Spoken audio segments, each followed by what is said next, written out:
খারাপ অভ্যাস আমাদের কাছে অনেক সহজ মনে হয়, আর ভালো অভ্যাস এত কঠিন লাগে কেন? কারণ এই যে খারাপ অভ্যাস সহজ লাগে, কারণ এতে যে তাৎক্ষণিক যে আনন্দটা সেটা কিন্তু আছে। সেটা মোবাইল স্ক্রল করা হোক, সেটা জাঙ্ক ফুড খাওয়া হোক, বা অলসতা, হ্যাঁ, এইগুলো কিন্তু খুব সহজেই করে ফেলে সবাই। কিন্তু এর ক্ষতি কিন্তু অ্যাকচুয়াল ভবিষ্যতে আছে। তাই ভালো অভ্যাস ঠিক এর উল্টো। সেটা পড়াশোনা, সেটা এক্সারসাইজ হতে পারে, বা মেডিটেশন। এইগুলো যে অনেক কষ্টকর, কারণ এগুলোতে অনেক পরিশ্রম করতে হয়, আর এর ফল কিন্তু অনেক দেরিতে আসে। তাই আমাদের মস্তিষ্ক তাৎক্ষণিক যে রিওয়ার্ড সেটা খুব পছন্দ করে। আর এই খারাপ অভ্যাসগুলোকে সহজে প্রবেশ করিয়ে দেওয়ার জন্য আমাদের পরিবেশটাই কিন্তু ওই রকম ভাবে তৈরি হয়েছে। তার ভালো অভ্যাসের জন্য বাধাও অনেক বেশি।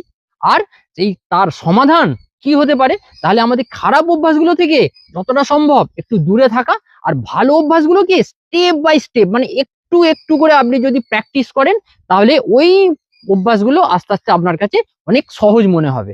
আর পরিবেশ বদলালেই কিন্তু আচরণ বদলে যাবে। ধন্যবাদ।